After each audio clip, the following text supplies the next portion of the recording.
Σήμερα στο πάνελ δεν θα παρουσιάσουμε μόνο το βιβλίο, αλλά θα κάνουμε Hoy no vamos a presentar solo el libro, también vamos a charlar.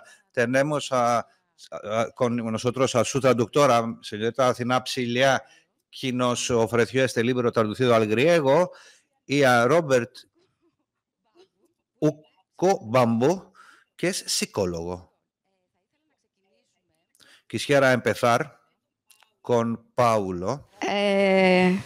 Λοιπόν, θα ζητήσω... Bueno.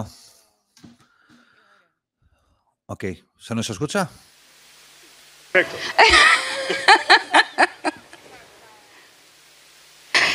Θα ζητήσω από τον Πάουλο... Quisiera preguntar a Pablo Scott que nos dijera unas palabras sobre su libro para los que no lo hayan leído, que puedan tener una información sobre eso. Y junto con eso, ¿cuál fue el punto de partida para escribir este libro? Antes de tudo, muito obrigado pela presença de vocês. Uma alegria estar aqui nessa cidade que eu tanto gosto. É a segunda vez que estou aqui em Atenas. A primeira foi em 1989. Então, poder ver uma cidade tão mudada e renovada, mas com o mesmo espírito, a mesma magia. Olá, tudo bem? Me encanta. Eu sou muito grato pelo convite. É uma honra estar com vocês aqui hoje. Uma alegria, prazer. E já nos conhecemos, já somos grandes amigos.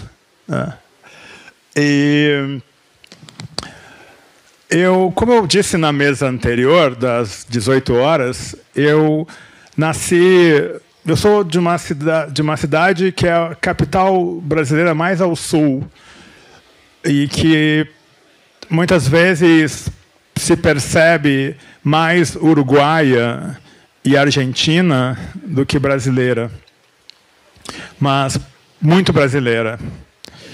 E nessa cidade eu nasci num bairro que é um bairro bastante violento. E numa das ruas... É um bairro operário, proletário, de trabalhadores. E tem regiões que são mais violentas, e essas regiões mais violentas são algumas das regiões mais violentas da cidade. E eu nasci numa das regiões violentas, eu nasci na rua mais violenta dessa região.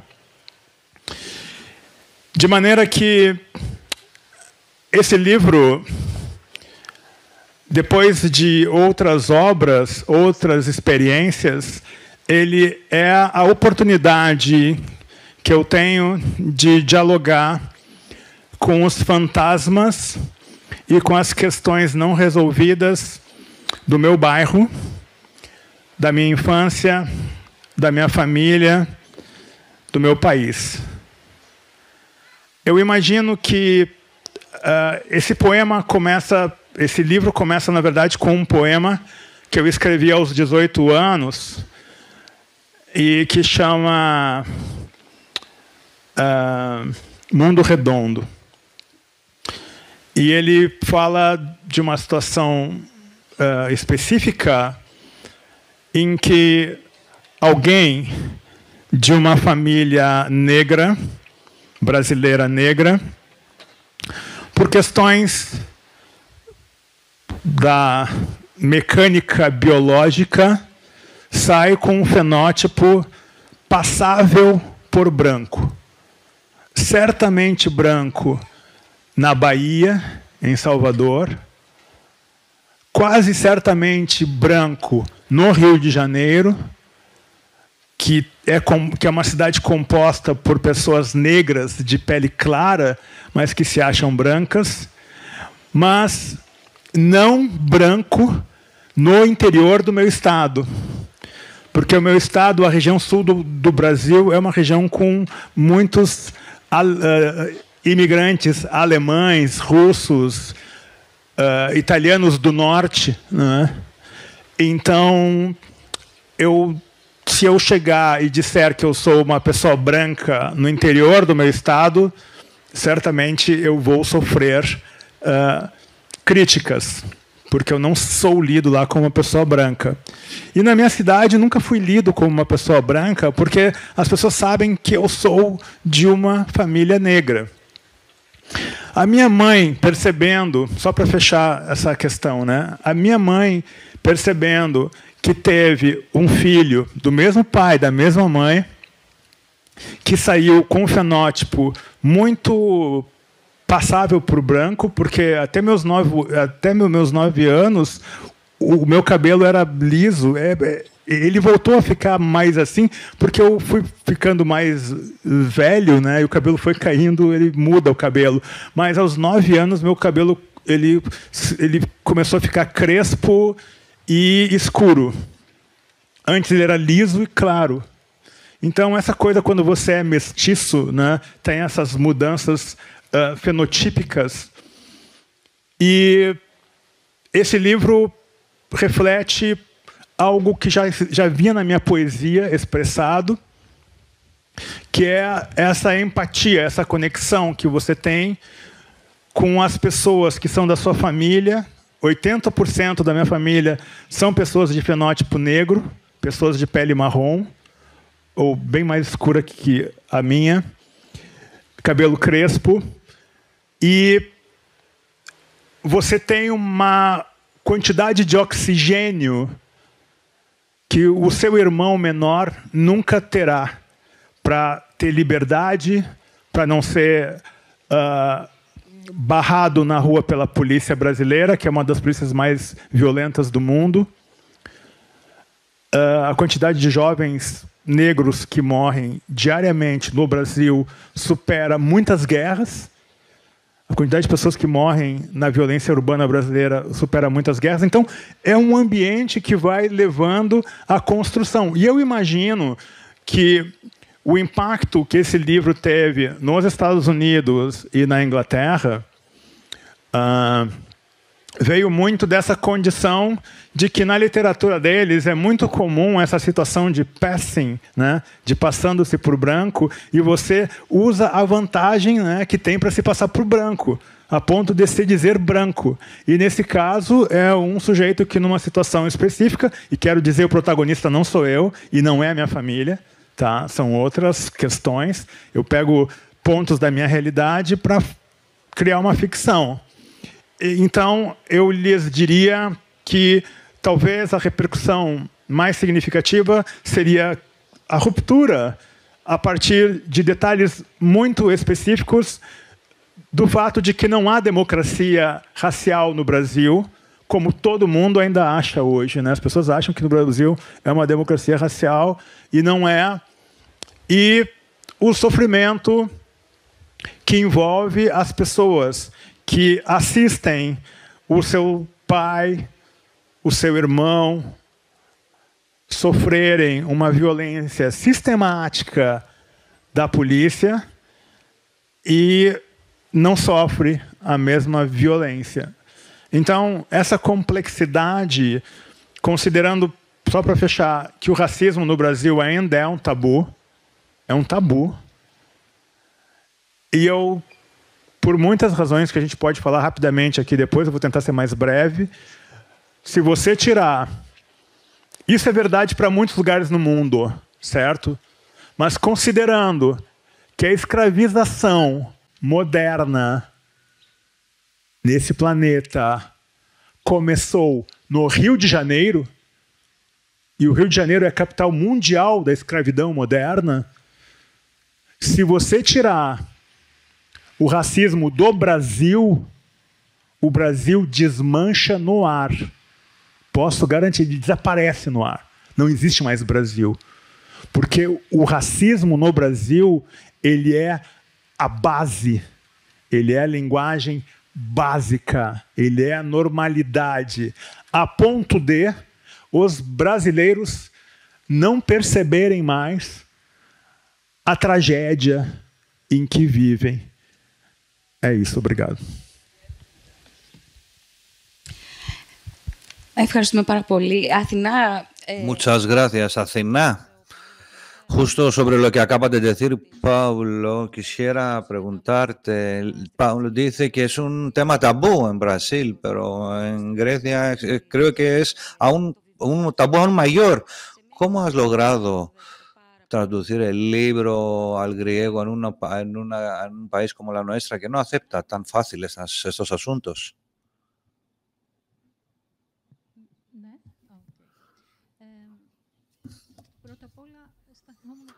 Antes de todo, creo que fue mi derecho hacerlo, porque pensaba a Ian durante todo el periodo de traducción y quería hablar mucho también sobre unas cosas, porque nos conocemos, somos los dos psicólogos y trabajamos juntos.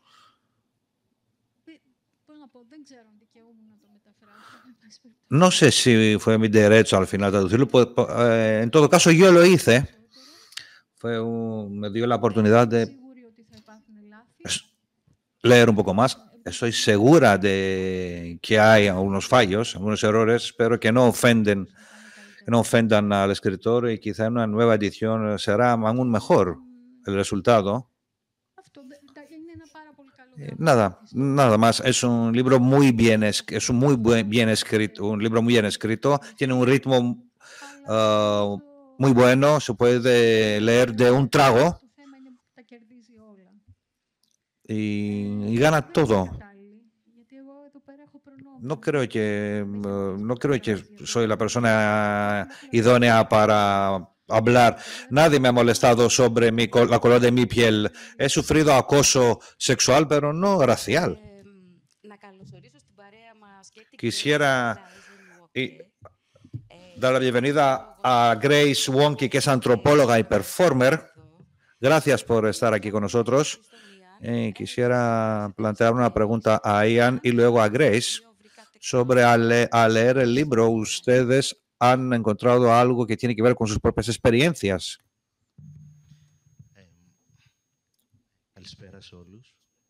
Buenas tardes a todos. Gracias por invitarme. Es muy importante. El placer es nuestro. Porque en el libro empieza con la voz. Que las voces de toda la gente tiene que escucharse, y al leerlo, cuando lo leía, creo que reflejaba muchas cosas de mis propias experiencias en muchos aspectos, sea en Kypseli, donde yo nací, o en Pagrati, otro barrio de Atenas. Son dos barrios, Kypseli y Pagrati de Atenas. Siempre pensaba en mi hermano cuando leía el libro. Y mi trayectoria, pensé en mi trayectoria en mi vida, porque yo elegí ser psicólogo, porque trabajo mucho con el activismo y todos los esfuerzos que hacemos, y esta charla también es un intento para dar voz a toda la gente que se parecen a mí. Pensé que la diferencia de estar en casa, en mi propia casa, con mi familia, mis padres, y la diferencia de estar, de abrir la puerta y salir a la calle, entrar en la sociedad, son dos cosas muy diferentes. Yo podía ser mí mismo, pero al salir tendría que suprimir esta parte, porque no nací aquí en Grecia, nací en Kenia. No sabía que era negro durante mi adolescencia, que eso era algo diferente. Al leer el libro, eso me conmocionó bastante, porque empecé a pensando cómo era mi vida al principio, antes de entender que ser negro tiene una cierta importancia. Nunca me lo había imaginado, que algo podría ser algo interesante y algo que merecía la pena considerarlo. Y al leer pensaron todos sus pensamientos. Tengo un hijo, acaba de pasar, y pensaba sobre él, que es como yo y como mi madre. Se parece a mí, pero no se parece a mí. Es algo diferente. Y tenía en mi mente algunas preguntas que a mí me plantean a menudo: ¿de dónde eres? Por ejemplo, y preguntas de este tipo. Y pensaba en las preguntas que les plantean a mi madre, que es, perdón, a mi esposa, que es la madre de mi hijo. Y entonces, al leer el libro, empecé a considerar sobre la parte terapéutica de mi trabajo, las personas que llegan a mí, que vienen a mí, que entienden que yo los entiendo y sus sentimientos entiendo también.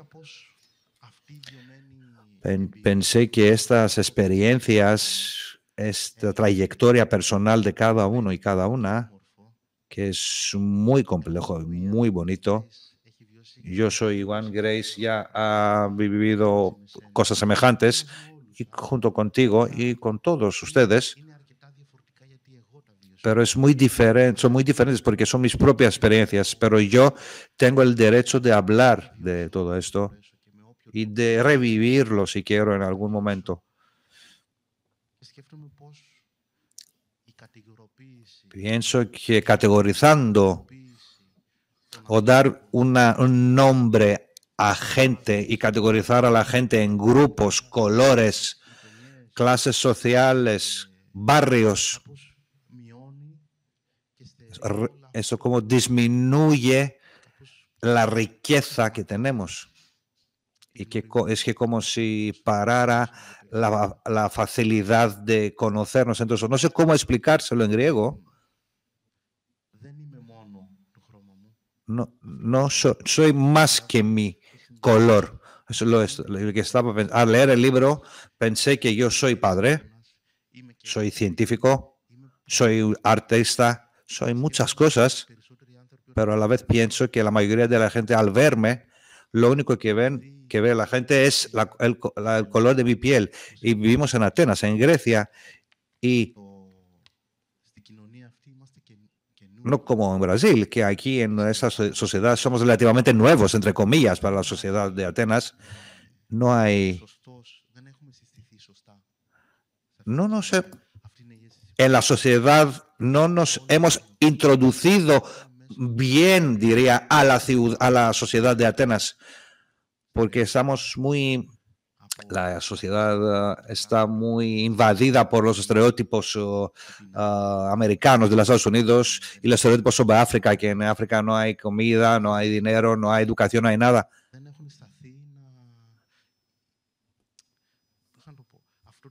¿Cómo lo diría? Esto de la pregunta eterna, ¿de dónde eres?, me molesta muchísimo. No te dice ni buenos días, ni cómo te llamas. Directamente te pregunta, ¿de dónde eres? Y si no das una respuesta, ¿qué pasa? Él se molesta porque no le das respuesta y al responder se va. Quisiera preguntar algo sobre lo que Pablo. Quisiera preguntar a Grace también. El libro de Pablo es una manera de dar visibilidad a gente. Y tú dijiste que no nos hemos introducido de la manera propia a la sociedad. Grace, ¿cómo ustedes hubieran podido presentarse e introducirse a la sociedad? No solo en términos de visibilidad, sino también sobre un mero buen día. ¿Qué tal? Buenos días, buenas tardes, gracias por invitarme. La primera cosa que me llega a mi mente al leer el libro, es que es la manera en la que empieza la narrativa, que son esas experiencias, la ira, el comportamiento de los demás al verte. Es el sentimiento básico que tengo, es como la gente me ve, al verme, cómo la gente me trata. Y como dijo Robert, ven el color negro de un hombre, ven el color negro de la piel de una mujer. Hay muchas cosas que pasan por mi mente. A ellos, antes de empezar a conocerme si es una mujer, la sexualidad también.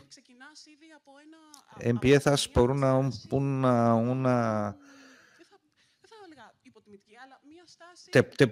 es una un comportamiento, es un estereotipo, bien claro además. Y leyendo el libro, las primeras páginas, como empecé a entender que este libro está hablando a mí personalmente. Y yo también pensaba en mi hermano que estaba aquí. Yo nací en Atenas en 1989. Mi hermano era el primer chico negro en la escuela, le pegaron, pero cuando yo fui a la misma escuela, yo era la hermana de Bobby y la mayoría de la gente me conocía ya. Y mi madre no podía también hablar griego y no podía protegernos.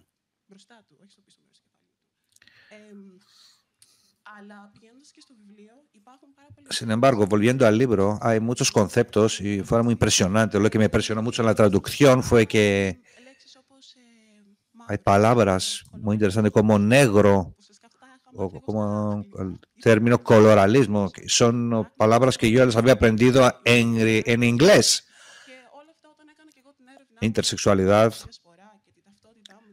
Y cuando estuve a hacer mi propia investigación sobre los afrogriegos, empecé a utilizar palabras basadas sobre el modelo de Estados Unidos. Primero decía, soy griega. Y decían, ¿de dónde? Me preguntaban, ¿de dónde eres griega?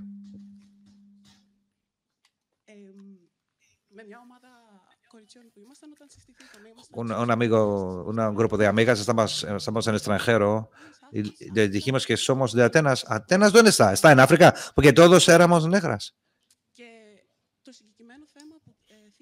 Este tema que aborda el libro,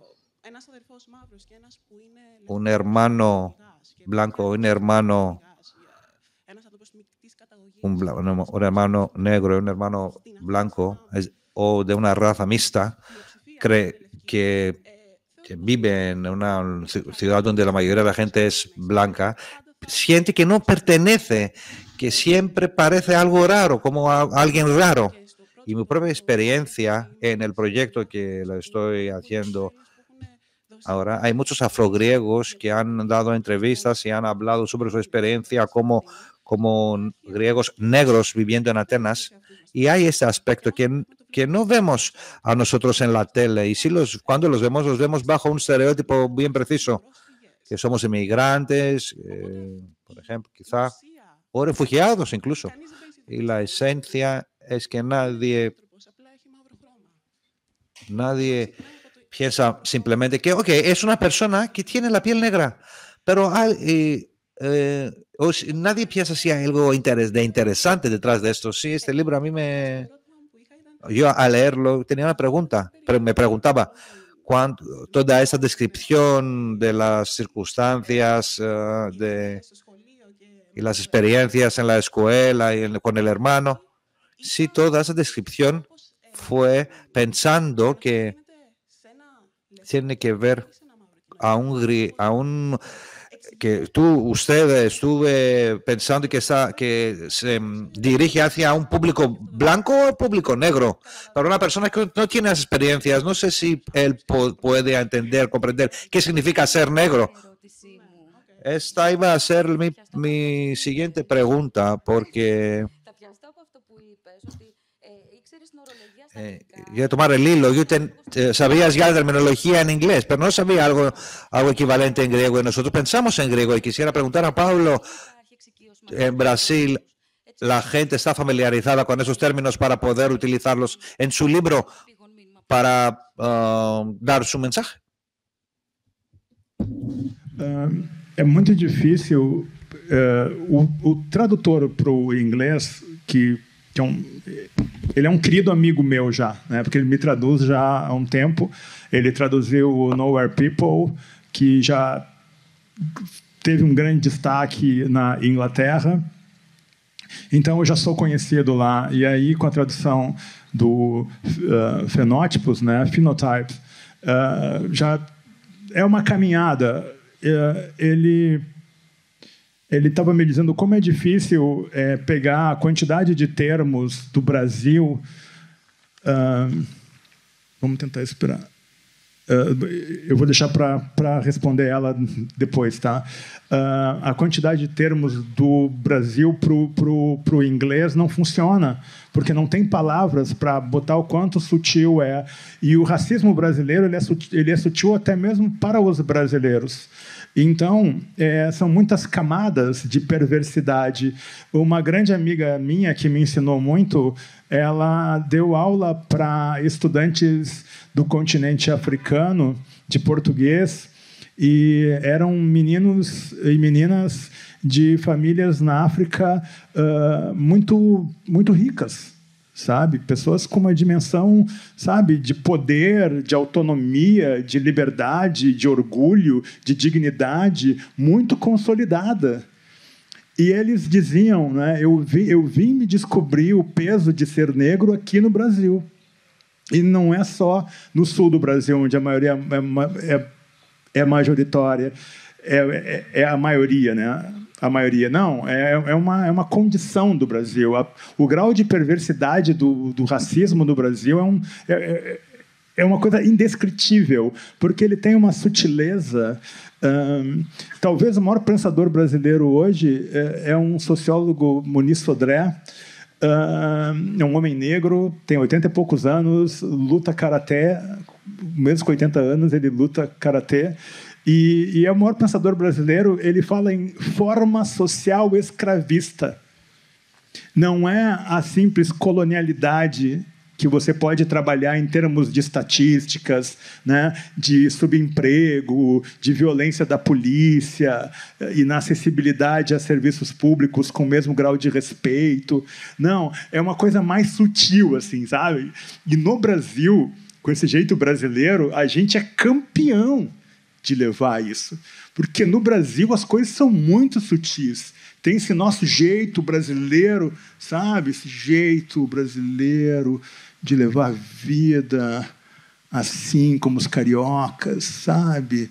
Esse jeito leve, sou seu amigo, tá tudo bem, a gente é irmão, eu te amo, estamos juntos, mas não estamos juntos. Para responder a sua pergunta, eu queria dizer duas coisas. Um grande escritor brasileiro da nova geração, que realmente, assim, sabe, já ganhou prêmio no exterior, está ganhando vários prêmios lá no Brasil. Ele é da minha cidade, do Bonfim, lá, Júlio. E ele me disse, cara, eu tive que ler o teu livro, sabe, para perceber que eu não sou branco, sabe? Porque ele é da sua cor, tem os seus lábios, mas ele tem o cabelo preto e liso. Então ele se achava branco, porque a mãe dele dizia, nós somos brancos, tu é branco, entende? Tu sabe? E ele disse, não, cara, eu tive que ler o teu livro, caramba, para entender que eu não sou branco, entende? Depois, todo mundo diz que os meus romances não terminam, tá? Por quê?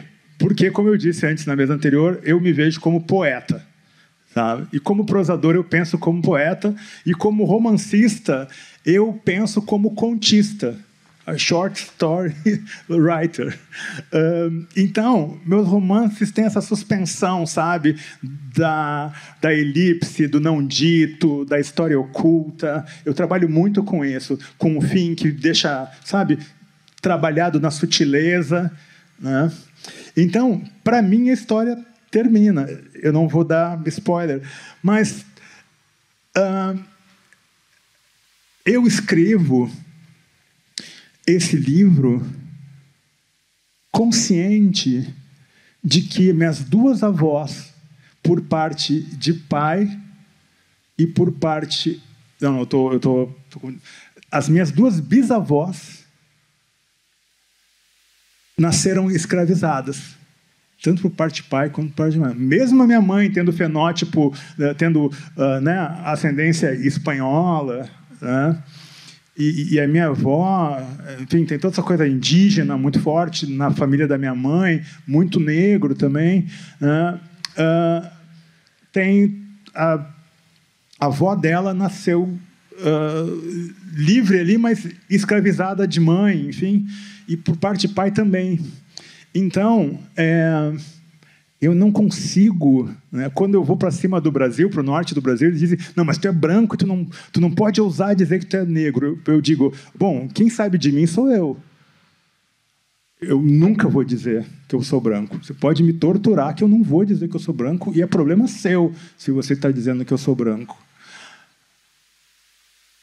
Terminando uma palestra no interior do Brasil, uma senhora negra dos seus 70 anos, muito altiva, assim, orgulhosa, sabe, uma postura bonita, assim, veio falar comigo.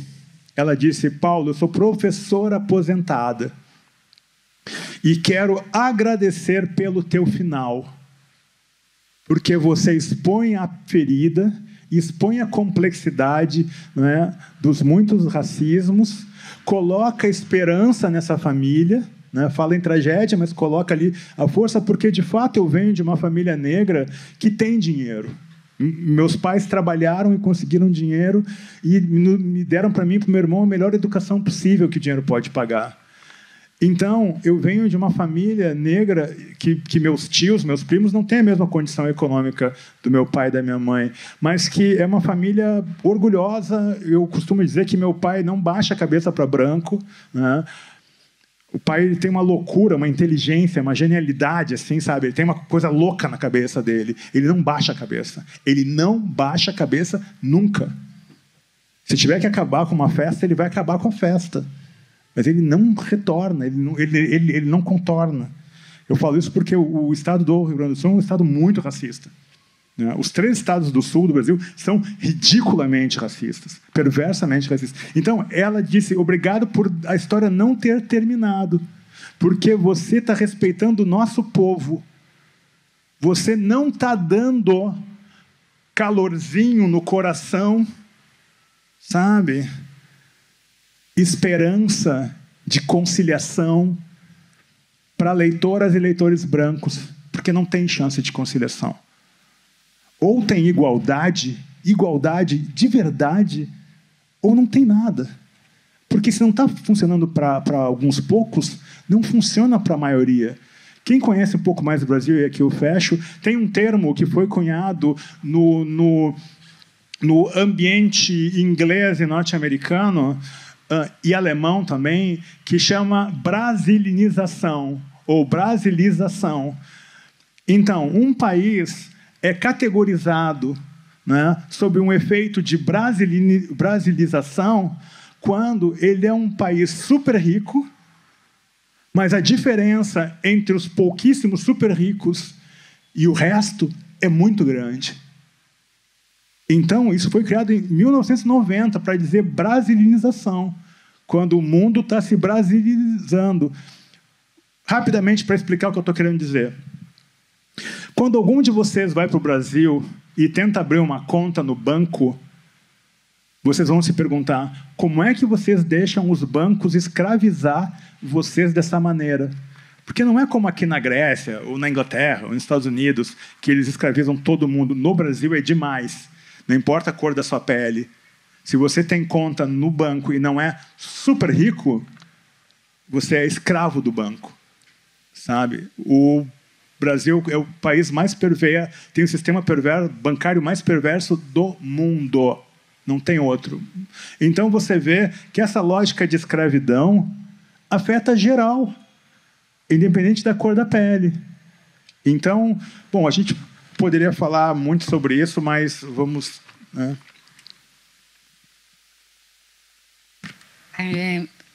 Δεν ήταν μέσα στο πλάνο η ερώτηση, αλλά προκάλεσε αυτά που... No había pensado plantear esa pregunta, pero pensaba en lo que me dijiste. Hay un racismo institucional y estructural en Brasil, pero esto no está cambiando poco a poco, porque intentan superar lo que está pasando por varias medidas. ¿O es el mecanismo tan difícil de cambiar? Λοιπόν, νομίζω πως όλοι μιλώντας, χωρίς να το έχουμε καταλάβει βασιζόμασταν... Todos nosotros hablando, sin darnos cuenta, hablábamos sobre un psicanalista muy famoso que él cuando se fue de Martinica entendió que él era negro, hasta aquella época pensaba que era francés. Me imagino que más o menos que ustedes lo vivieron así que es como Pablo creo lo puso en su novela. No tenemos mucho tiempo, no sé si hay algunas preguntas por el público, sería muy interesante. Παρακαλώ.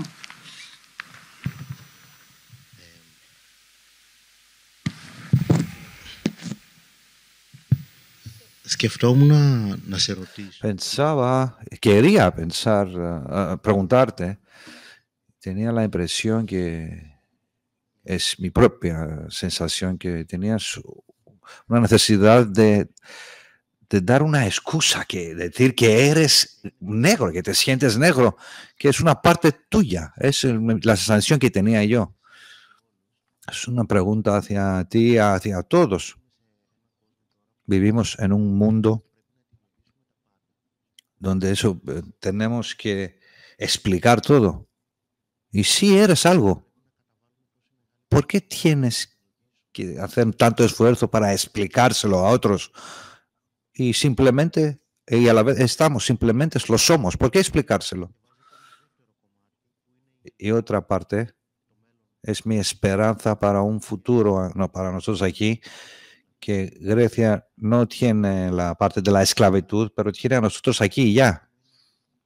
Mi pregunta es, sí, nosotros empezamos a categorizar a nosotros mismos como afrogriegos, griegos de África, todo esto con su experiencia, porque es una experiencia de más de 50 años en un país que tiene estos problemas, que es política. Todo el libro, según mi propio punto de vista, todo el libro fue una posición política tuya también. ¿Sí cree usted que es necesario en términos políticos y en niveles sociales? Sim, é uma opção política que começa com essa maneira que a minha mãe, vendo que tinha um filho muito claro, o outro escuro, ela sempre disse que nós não éramos brancos, ela sempre fez questão de dizer isso, nós não somos brancos. Lembra sempre de onde tu veio, lembra quem tu é, do teu avô indígena, das tuas avós negras, não esquece isso.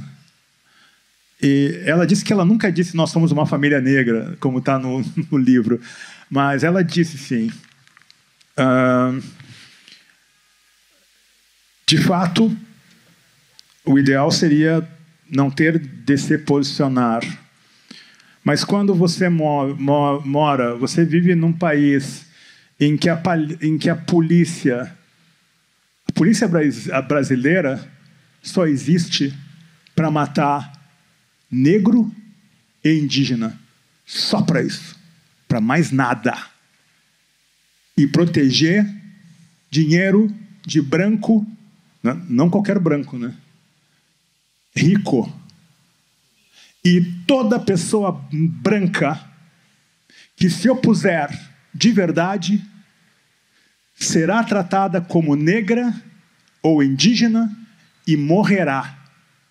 As lideranças políticas do Brasil são assassinadas como se assassina qualquer pobre animal destinado ao abate.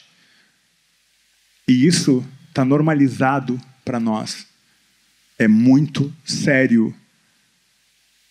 O atual governador de São Paulo, que é onde eu moro, a cidade mais rica do país, que possivelmente talvez seja o futuro presidente do Brasil, porque o governo do presidente Lula, infelizmente, não vai bem, porque ele não consegue se mexer e ele não conseguiu enfrentar de verdade quem ele deveria enfrentar e agora está pagando o preço e ele pode não se reeleger.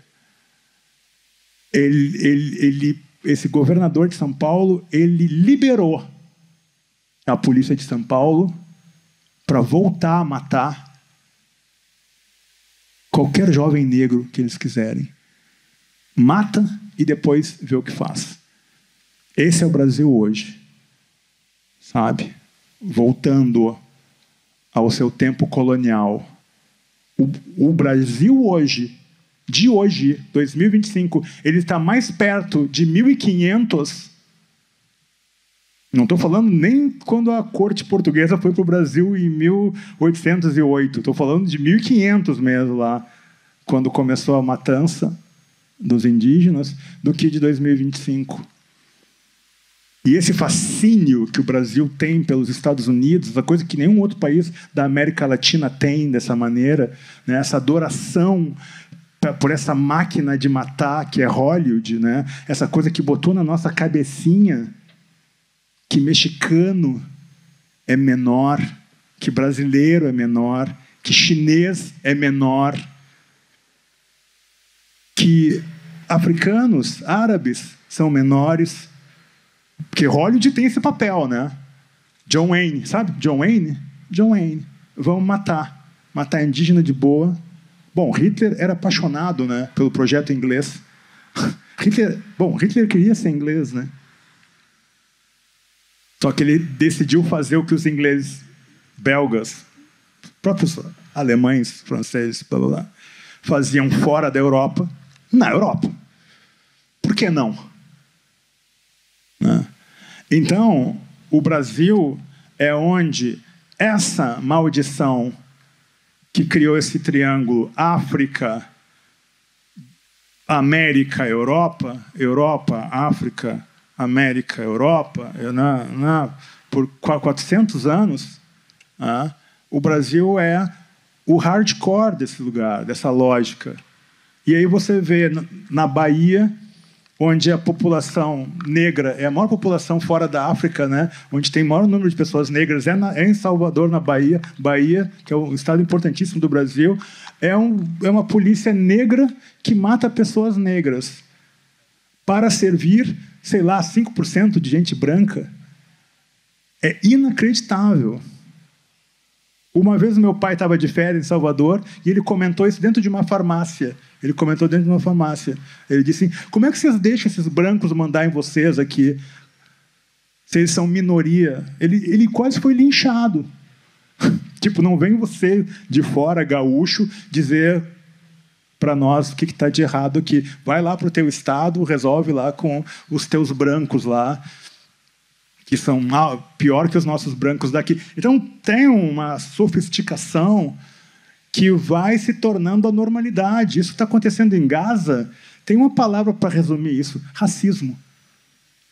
Capitalismo ou ultracapitalismo, né? Porque não se trabalha mais, né? É tudo rendimentos financeiros, né? O mundo é isso, né? Eu morei em Londres nos anos 80. Hoje, cada vez que eu vou para Londres dar uma palestra, eu vejo aquilo lá como Disneylândia, sabe? Dos podres de ricos.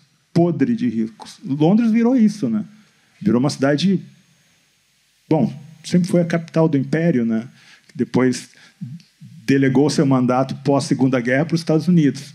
E os Estados Unidos fez o que fez com o mundo, né?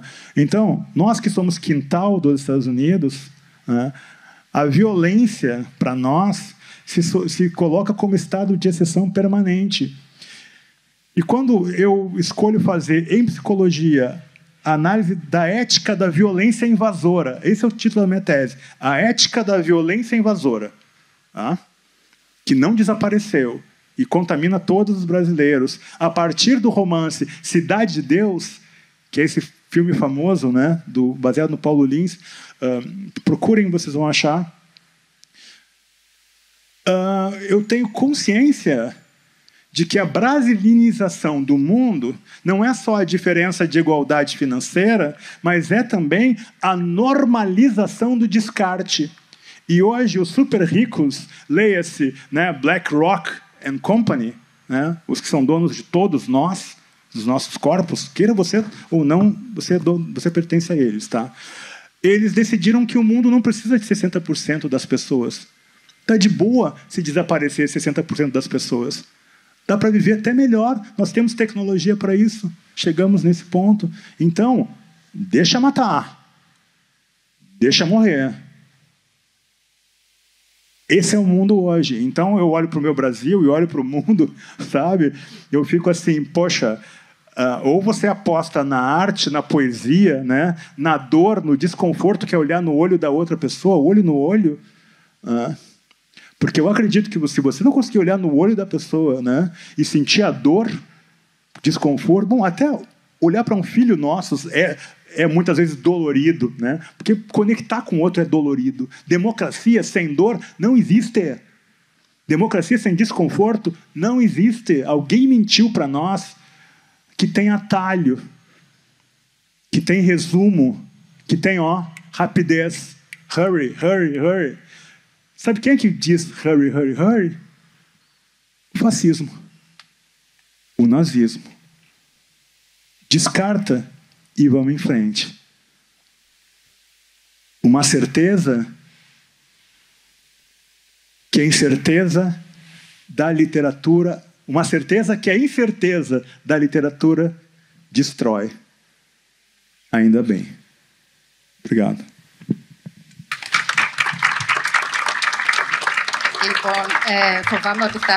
Muchas gracias. Me temo que ya hayamos terminado. Gracias a Grace, a Ian, a Athena Psylla y a Paulo por esta charla tan interesante.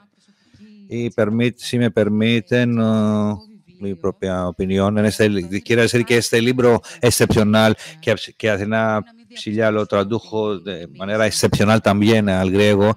No podemos pensar que nosotros somos diferentes, pero estamos callados y eso no debe pasar. Gracias.